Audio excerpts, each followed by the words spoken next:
Back bone pain అనేది చాలా మందికి ఎక్కువగా వింటూ ఉన్నాము. ఒకవేళ బ్యాక్ బోన్లో ఏమైనా ప్రాబ్లమ్ అరైజ్ అయితే ఎలాంటి సమస్యలు మనం ఫేస్ చేస్తుంటాం? సర్వికల్ స్పాండిలైటిస్ అంటారు, లంబార్ స్పాండిలైటిస్ అంటారు, స్పాండిలోసిస్, ఇవన్నీ ఏంటంటే వెన్నుపూసకు వచ్చేటువంటి సమస్యలు. దీనివల్ల ఎట్టుంటుందంటే మెడ దగ్గర కానీ వచ్చినట్లయితే సర్వైకల్ బ్రేకల్ ప్లెక్సస్ ఉంటుంది. ఈ మెడ దగ్గర నుంచి ఏమవుతుందంటే ఒక 2 నర్వ్స్ ఇటు వచ్చి 2 చేతులకి రేడియల్ నర్వ్స్ వస్తాయి.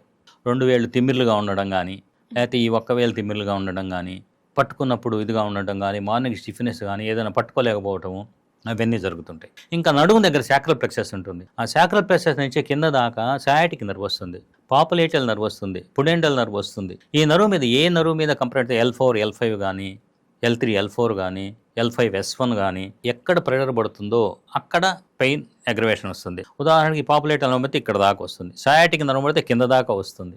According to the condition of the patient అనమాట. Condition of the compression. Okay.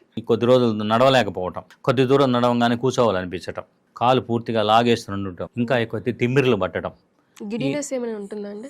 Giddiness అంటే సర్వైకల్ స్పాండిలైటిస్లో గిడ్డీనెస్ ఉంటుంది. ఓకే. ఎందుకంటే పైకి వెళ్ళేటువంటి నరువు మీద కంప్రెషన్ పడుతుంది కాబట్టి సర్క్యులేషన్ తగ్గుతుంది.